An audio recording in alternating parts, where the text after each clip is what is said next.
사랑과 은혜가 충만하신 하나님 아버지, 이 귀한 날을 허락하시고 또한 주의 은혜의 자리로 우리를 불러주심을 감사드립니다.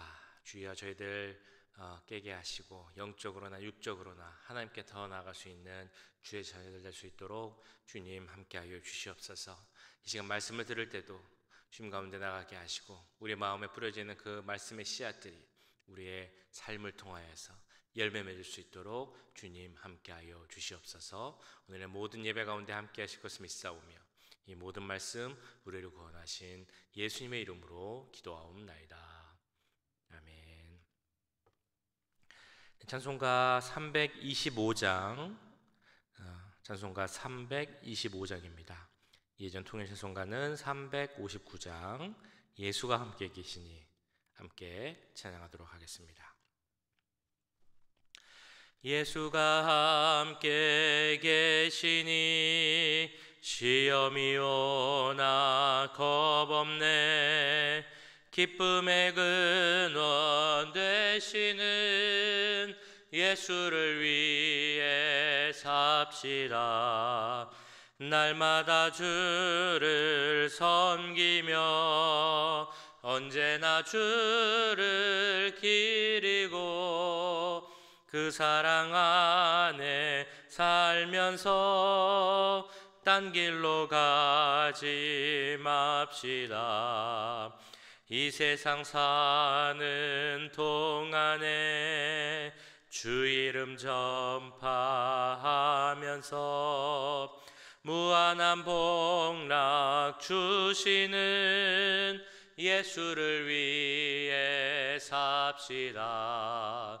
날마다 주를 섬기며 언제나 주를 기리고 그 사랑 안에 살면서 딴 길로 가지 맙시다.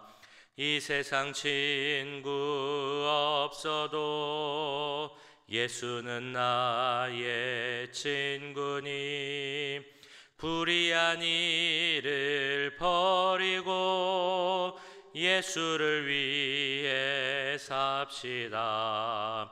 날마다 주를 섬기며 언제나 주를 기리고 그 사랑 안에 살면서 딴 길로 가지 맙시다. 주께서 심판하실 때 잘했다 칭찬하리니 이러한 상급 받도록 예수를 위해 삽시다.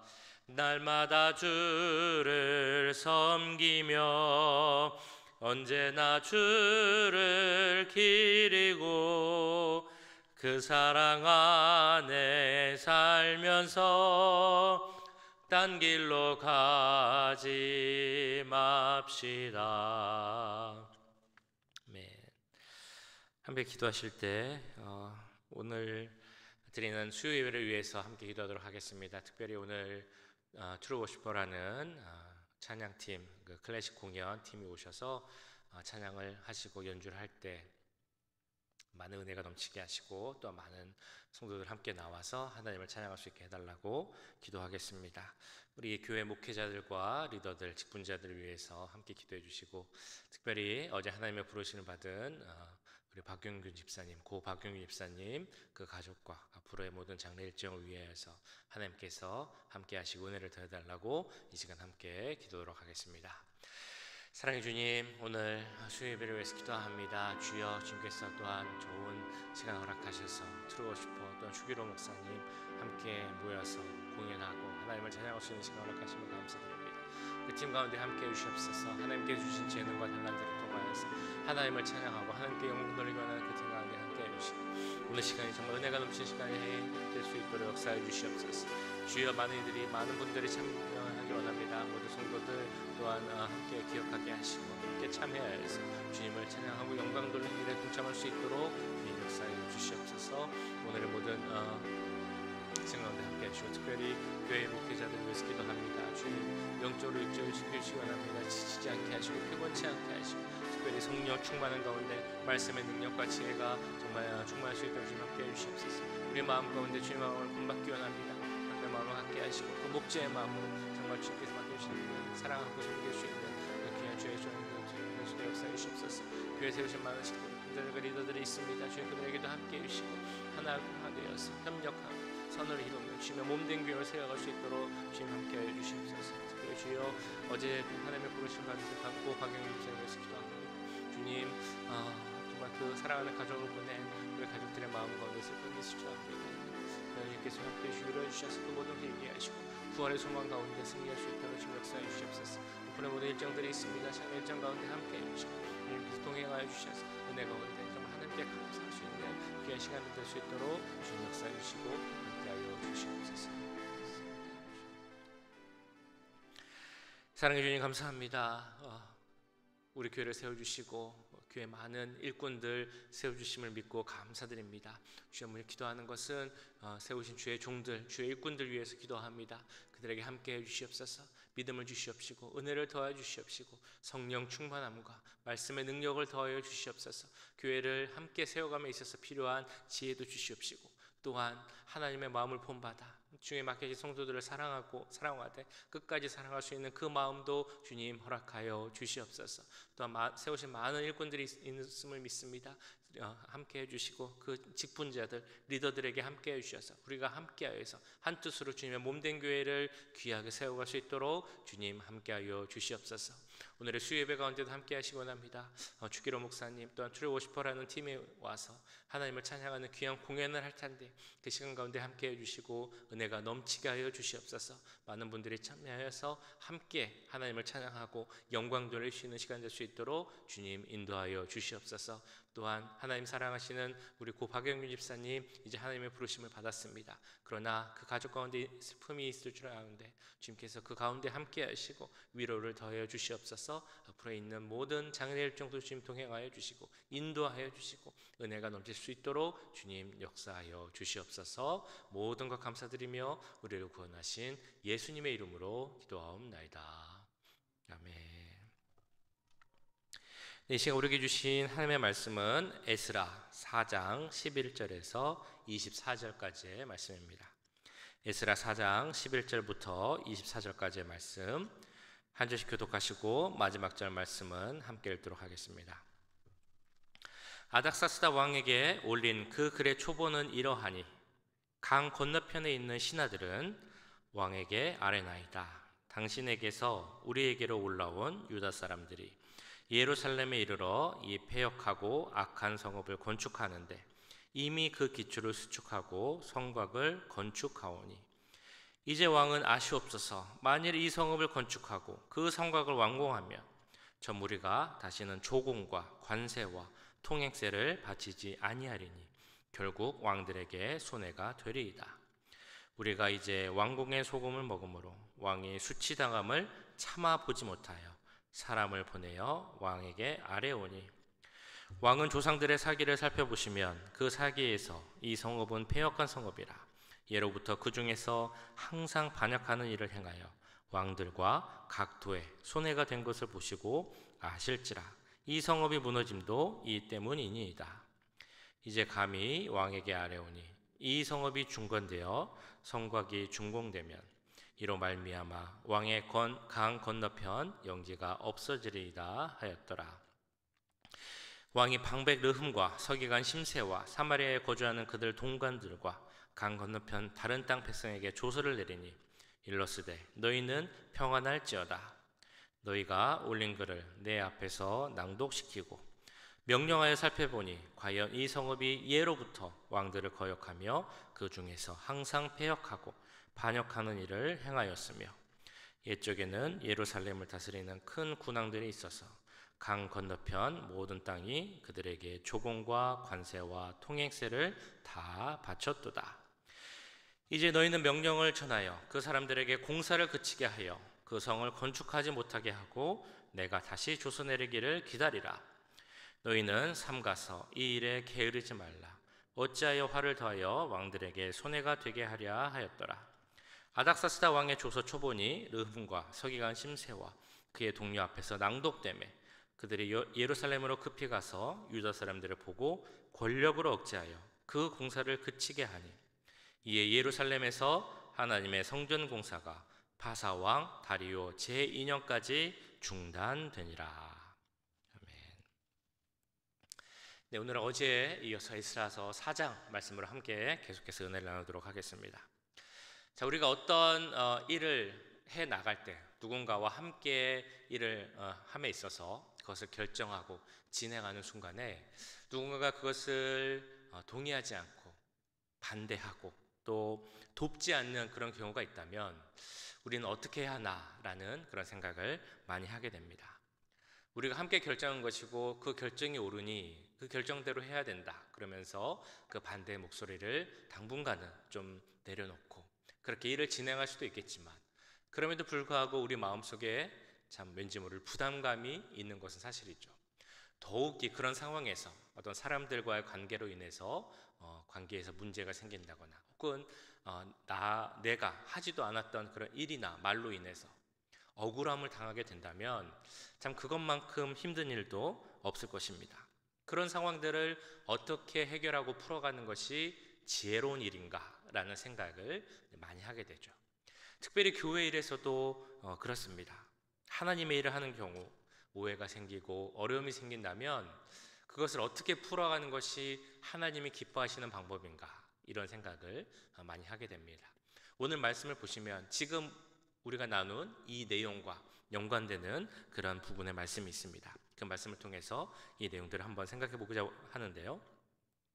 어제 말씀에서 우리가 살펴봤던 것처럼 그 유다의 백성들, 포로되었던 백성들이 고레스 칙령에 의해서 예루살렘으로 돌아왔습니다. 그리고 예루살렘 성전 재건을 시작했습니다. 그런데 이 소식을 들었던 사마리아 그 사람들이 그것을 방해하기를 시작했죠.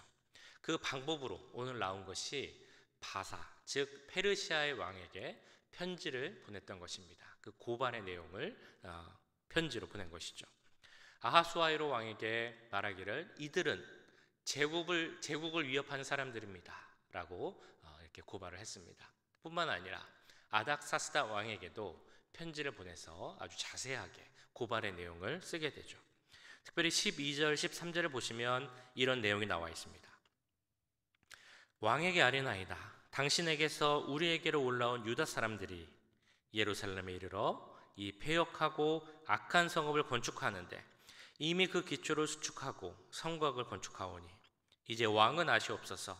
만일 이 성읍을 건축하고 그 성곽을 완공하면 저 무리가 다시는 조공과 관세와 통행세를 바치지 아니하리니 결국 왕들에게 손해가 되리이다.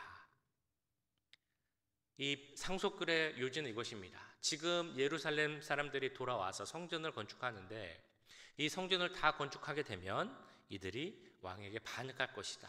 세금도 조공도 바치지 않을 것이다. 그러니까 왕에게 피해가 될 것이다. 라고 말하고 있습니다. 그러면서 그 관세, 통행세, 조공 이런 것들을 다 언급하면서 왕이 얼마나 큰 피해를 입게 될 것인가 그것을 생각하도록 하는 그런 편지글을 쓰고 있습니다. 그러면서 자신들이 보낸 이 상소 편지글이 얼마나 신뢰가 있는 것인지 이어지는 내용에서 그 신뢰를 높이기 위해서 이렇게 이야기하고 있죠. 14절에서 16절 말씀인데요.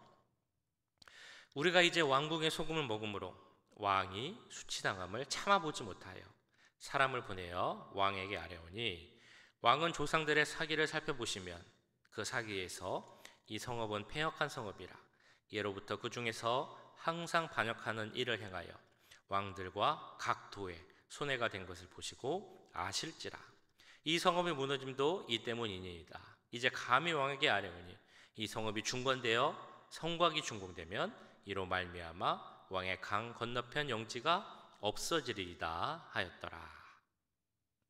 그들이 언급하는 과거 이스라엘의 역사, 그래서 그것을 사기, 즉 역사책을 통해서 확인해 보라 라고 말을 하는 것입니다. 그러면서 자신들은 왕궁으로부터 오는 소금을 먹는 자들이다. 그 당시 소금은 곧 화폐였기 때문에 왕궁으로부터의 소금을 먹는 자들이다 라는 말씀의 의미는 왕궁으로부터 봉급을 받는 자들이다 라는 의미입니다. 왕궁으로부터 은혜를 입은 자들이기 때문에 우리는 충성스러운 모습을 갖고 있다라고 이야기를 하는 것이죠. 그런데 우리가 그 왕께 반역하는 저 무리들의 모습을 어떻게 그냥 보고 있을 수 있겠느냐라고 이야기하고 있는 것입니다. 이들의 모습에서 나타나지만 우리가 이 세상에서 거짓말하는 사람들의 모습을 우리는 알 수 있습니다. 거짓말하는 사람들의 모습을 보면 그들은 100%의 거짓을 이야기하진 않습니다. 왜냐하면 그것은 너무 당연한 것이 100%의 거짓말을 하면 사람들이 속지 않기 때문에 그러겠죠. 그래서 그들이 쓰는 방법은 이렇습니다. 몇 가지의 사실들을 이야기하죠. 진실을 열거하면서 자신들은 사실과 진실만을 말하는 사람이다 라는 생각을 갖게 합니다. 그러면서 그 사이사이에 거짓을 넣어서 거짓말을 하는 방법을 사용하죠. 혹은 이런 방법도 있습니다. 눈에 보이는 어떤 현상들, 사실들을 이야기해야 할 때 일부분 그것을 해석하면서 자신들의 입맛에 맞는 대로 확대해서 혹은 왜곡하면서 해석하면서 그 일부가 마치 전체 사실인 것처럼 말하는 것, 이것이 거짓말을 하는 사람들의 방법입니다. 그래서 자신들이 사실을 말하는 것처럼 이야기하고 그것을 통해서 다른 사람을 속이고 자신들이 원하는 것을 얻고자 하는 것이 바로 거짓말하는 자들의 특징이라고 할 수 있겠죠. 오늘 나타나는 이 사마리아 사람들의 방법이 바로 그러했습니다. 이스라엘 역사책을 본다면, 역사를 살펴본다면 그들이 다른 나라의 그 관계에서 바벨론이든 아수르든 그 관계에서 한과하는 역사는 분명히 있었을 것입니다. 그러나 그것이 지금 성전을 건축하고 성곽을 건축하는 것과는 상관이 없는데, 그런데 이것을 확대 해석해서 이것을 보면 바사, 페르시아에도 반역할 것이다 라고 이야기하는 것이 바로 이들의 편지글의 내용이라는 것입니다. 12절에 나오죠. 기초를 수축하고 성곽을 건축하는 것, 이것이 바사에 반역하는 것과는 아무 상관에도 없음에도 불구하고 이것만 봐도 이들이 패역한 성읍이다 라고 이야기를 하고 있는 것입니다. 오늘 이 고소 편지를 보낸 사마리아인들, 사실은 유대 포로들이 귀환해서 성전을 재건하게 되면 그들이 지키지 못할 그 기득권을 지키기 위하여서 어떻게든 성전을 재건을 막으려 하는 사람들이었습니다. 자기의 이득을 지키려고 하는 사람들이었음에도 불구하고 자신들을 마치 충성스러운 신하인 것처럼 포장하고 있는 것입니다. 자, 그런데 오늘 말씀을 보시면 문제는 여기서 끝나지 않습니다. 이런 거짓 상소물을 그 바사의 왕은 그대로 받아들인다는 것이죠. 그래서 그 왕이 르훔과 심세의 고발을 그대로 믿고 그 성읍을 패역한 성읍으로 규정을 합니다. 그러면서 조서를 내리기를 더 이상 성전 재건을 하지 말고 내가 다시 내릴 때까지 재건을 멈추라 라고 이야기를 하고 있습니다. 이 내용이 19절에서 22절까지 나와 있습니다. 명령하여 살펴보니 과연 이 성읍이 예로부터 왕들을 거역하여 그 중에서 항상 패역하고 반역하는 일을 행하였으며 옛적에는 예루살렘을 다스리는 큰 군왕들이 있어서 강 건너편 모든 땅이 그들에게 조공과 관세와 통행세를 다 바쳤도다. 이제 너희는 명령을 전하여 그 사람들에게 공사를 그치게 하여 그 성을 건축하지 못하게 하고 내가 다시 주소를 내리기까지 기다리라. 그 대적들이 아닥사스다 왕에게 올린 조서, 편지가 통하게 된 것입니다.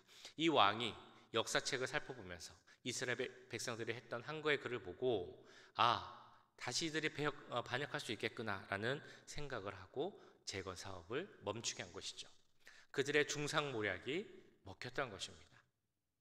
자, 그렇다면 이런 왕의 조서를 받게 된 이스라엘 백성들, 그 유다 백성들의 반응은 어땠을까요? 그들이 느꼈던 어떤 좌절감, 실망감, 무력감, 이런 것들은 말로 표현하기도 힘들 것입니다. 그들이 그 바벨론 포로 생활을 하면서 다시 그 바벨론 포로 생활을 끝내고 돌아와서 성전을 재건함으로 말미암아 우리가 하나님의 백성이다 라는 정체성을 갖게 될 것이다 라고 기대를 했는데 그것이 무너지게 된 것이죠.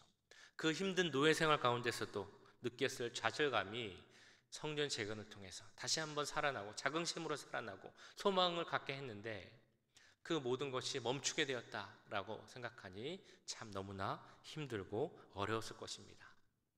자, 그렇다면 이때 이런 중상모략과 거짓으로 인해서 그들의 일들이 멈추어지게 됐을 때 그들은 과연 어떻게 해야 했을까요? 그리고 이 질문을 우리에게도 한번 적용해서 던져볼 수 있을 것 같습니다. 우리도 이런 상황을 충분히 만날 수 있습니다. 만약에 이런 경우가 우리에게 닥쳐온다면 우리는 어떻게 해야 할 것인가?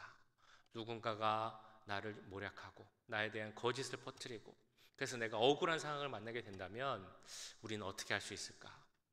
사실 우리는 누구라도 그런 상황에서 그 억울한 마음을 떨쳐낼 수 없을 것입니다. 왜 나에게 이런 일이 생길까?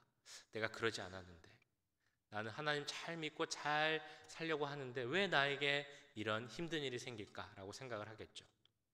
그리고 이어서 그 사람을 미워하는 마음도 생길 것입니다. 왜 거짓을 말하고 그래서 남에게 이렇게 상처를 주고 해를 주는 일을 할까라는 생각 가운데 미워하는 마음이 생긴다는 것입니다. 그러면서 또한 하나님께 불평하는 마음도 생길 수 있습니다. 왜 하나님 이런 상황이 생기게 하셨습니까? 왜 하나님은 가만히 계십니까? 이런 생각까지도 할 수 있는 게 이런 어려운 상황에서 생길 수 있는 것이죠. 우리 모두는 부족하고 연약한 사람들이기에 이렇게 미워하면 안 된다, 하나님께 불평불만하면 안 된다라는 것을 알고 있지만 그럼에도 그것을 이기는 것이 쉽지 않은 것도 사실입니다. 그럴 때 중요한 것이 있습니다. 그 모든 것을 이길 수 있는 바로 믿음의 고백. 그것은 바로 하나님께서 다 아신다라는 고백입니다. 그리고 하나님이 일하신다. 그렇기 때문에 우리는 하나님께 믿고 맡길 수 있다. 이 믿음의 고백이 있으면 우리는 그 모든 상황을 이겨낼 수 있다는 것이죠. 어떤 교회 사역의 현장을 우리가 돌아보면 혹은 예전에 사역했던 일들을 보면 참 이런 오해와 또 여러 가지 일들로 인해서 상황이 참 힘들게 꼬이고 풀기 힘든 상황을 경험을 해봅니다. 말로 설명하려고 해도 참 설명하기도 힘든 상황들. 그래서 그 상황에서 억울한 일을 당한 분들은 참 너무 어렵고 힘든 그런 일들을 보게 되죠. 억울하고 힘든 상황에 있는 분들 보면 그 중에서도 참 힘들 텐데 여러 가지로 말하고 싶고 그 오해를 풀고 해명하고 싶을 텐데도 정말 아무 말 없이 잠잠히 참고 기다리시는 분들도 많이 있음을 우리는 알게 됩니다. 그분들이 그렇게 잠잠히 참고 기다릴 수 있었던 이유, 그것은 바로 그분들 가운데 이 모든 것을 하나님이 아신다, 하나님이 일하신다라는 믿음과 확신이 있었기 때문입니다. 또한 우리의 계획과 생각을 뛰어넘는 하나님의 계획이 있음을 믿었기 때문이죠. 그래서 그 모든 상황을 아시는 하나님께서 결국은 하나님의 방법으로 다 해결하실 것이다 라는 확신이 있기 때문에 가만히 하나님께 맡기고 기다릴 수 있었다는 것입니다. 자, 근데 우리는 여기서 하나님께 맡기고 기다린다 라는 그 말씀의 의미를 잘 생각해야 할 것입니다. 우리가 하나님께 맡긴다 라는 것이 나는 아무것도 안 한다 라는 것과는 같은 의미가 아님을 우리는 알아야 한다는 것이죠. 오늘 말씀에도 그런 내용이 있습니다. 지금 보신 것처럼 그 아닥사스다 왕이 돛을 내려서 성전을 재건을 못하게 하는데 그것이 다시 시작되기까지 꽤 오랜 시간이 걸립니다. 16년의 시간이 걸리게 되죠. 그럼 그 16년 동안 이 유대 백성들은 무엇을 했을까? 그들은 잠잠히 하나님께서 일하신 것을 기다린 것일까? 라고 생각해 본다면 그것은 그렇지 않다라는 것입니다. 그 이유는 우리가 학개 1장에서 찾아볼 수 있습니다. 학개서 1장 14절을 보시면 학개 선지자가 이렇게 이야기하는 걸 우리가 볼 수 있죠. 이 성전이 황폐하거늘 너희가 이때에 판벽한 집에 거주하는 것이 옳으냐? 라고 질타하는 것을 볼 수 있습니다. 그러니까 그들은 하나님께 맡긴 것이 아니라 그 어려운 상황이 있기 때문에 그것을 그냥 내려놓고 신경과 힘을 쏟지 않고 그냥 자신들의 삶, 그 안위를 위한 삶만 살았던 것입니다. 한마디로 하면 안일한 신앙의 모습을 갖고 있었다는 것이죠. 그러니까 하나님께 맡긴다라는 것은 이런 안일한 신앙을 갖는 것이 아니라 내가 내 능력으로, 내 방법대로, 내 뜻대로 먼저 가서 해결하겠다라는 교만한 마음을 버리는 것, 이것이 바로 하나님께 맡기는 것입니다. 하나님께서 아실 것을 믿고 일하실 것을 믿고 하나님께서 하나님의 방법으로 하시도록 하는 것, 그것이 바로 하나님께 맡겨둔다는 것이죠. 그래서 우리가 어제 보셨던 것처럼 로마서에서도 악인에 대해서 하나님께 맡기라라고 말씀하고 있습니다. 이사야서 65장에서도 이렇게 말씀하십니다. 보라, 이것이 내 앞에 기록되었으니 내가 잠잠하지 아니하고 반드시 보응하되 그들의 품에 보응할 것이니라. 그렇기 때문에 하나님을 믿고 하나님께 맡기는 자들은 더 적극적인 신앙의 모습을 갖는 자들입니다. 하나님께서 일하실 수 있도록 더 기도하고 더 의지하고 더 말씀 듣고 또한 더욱 순종하는 자들이 바로 진정 하나님께 맡기는 자들의 특징이라는 것이죠. 그래야 유다 백성들이 행했던 그 실수를 다시 행하지 않고 하나님께 맡기는 진정한 신앙 가운데 설 수 있게 되는 것입니다. 우리 모두가 이러한 신앙을 갖기 원합니다. 하나님께 맡기되 하나님께서 일하실 수 있도록 진정한 신앙과 더 적극적인 믿음의 모습을 가질 수 있는 우리 모두가 될 수 있기를, 또한 오늘 하루의 삶이 될 수 있기를 주님의 이름으로 간절히 축원합니다. 오늘 말씀 기억하시면서 함께 기도하도록 하겠습니다. 주님, 저희들 하나님 온전히 바라보고 의지하고 신뢰하는 모습, 그래서 하나님께 맡기고 하나님께서 일하시고 하나님께서 풀어주시고 하나님의 방법으로 해결하실 것이라는 확신을 갖게 하시고, 혹시라도 우리에게 그런 어려운 일이 생긴다 할지라도 하나님 바라보고 이겨낼 수 있는 귀한 신앙 허락해달라고 이 시간 함께 기도하도록 하겠습니다. 사랑해 주님, 오늘 말씀을 놓고 기도합니다. 유다 백성들 그 성경을 건축하는 상황에서 참 어려운 일을 겪었습니다. 실망과 좌절감 가운데 있을 것입니다. 그러나 그들이 그렇다고 해서 그 어려운 상황에서 아무것도 안 하고 있었던 것이 바른 것이 아니고, 그럴 때일수록 더 하나님을 의지하고 바라보고 했는데 그러지 못했던 모습도 많았습니다. 주님, 우리에게 그런 상황이 닥친다면 그것을 이길 수 있는 지혜가 있길 원합니다.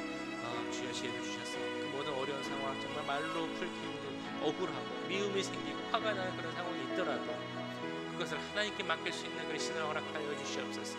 하나님은 아시기에 또 하나님께서 방법으로 해결하실 것이기에 그것을 믿고 주님만 바라며 잠잠 기다릴 수 있는 우리가 되게 해 주시옵소서. 그러나 주님 가만히 있는 것이 아니라 하나님께 더 의지하는 우리가 되게 하시고 더 말씀 듣는 우리가 되게 하시고 더 기도하는 우리가 되게 하셔서 하나님께 더 나아가게 하시고, 그로 말미암아 하나님과 함께 뜻을 하고 있고 그 뜻대로 순종하며 나갈 수 있는 우리 모두가 될 수 있도록 역사하여 주시옵소서. 사랑해 주님, 오늘 말씀 가운데 우리에게 정말 귀한 지혜를 허락하시면 감사드립니다. 이 세상 살아가다 보면 정말 말로 설명할 수 없는, 풀 수 없는 그런 어려운 일, 또한 오해, 또 힘든 일을 겪을 때가 있습니다. 참 마음 가운데 억울함이 생기고 분노가 생기고 미움이 생길 때가 있지만 주여, 그 모든 것을 내 방식으로 내 뜻으로 풀려고 하지 말게 하시고 하나님의 방법으로 풀 수 있는 우리가 되게 하여 주시옵소서.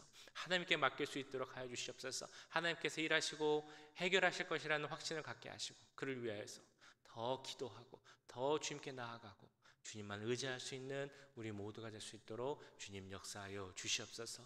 오늘 하루의 삶도 함께 하시기 원합니다. 이 세상 살아갈 때 거짓의 영 가운데, 세상의 영 가운데 참 힘들 때가 있지만 하나님 믿음 가운데 승리하게 하시고 하나님께 영광 돌리고 주님을 증거하는 귀한 하루의 삶이 될 수 있도록 주님 역사하여 주시옵소서. 지금은 우리 주 예수 그리스도의 은혜와 하나님 아버지의 무한하신 사랑하심과 성령 하나님의 감화 감동 역사 교통하심이, 하나님께서 모든 것 아시고 하나님께서 일하실 것을 믿기에 주님만 바라보고 의지하며 나아가기 원하는 이 자리에 함께한 모든 주의 자녀들과 그 가정과 직장, 우리 교회 위에 지금부터 영원까지 함께 하시길 간절히 축원하옵나이다. 아멘.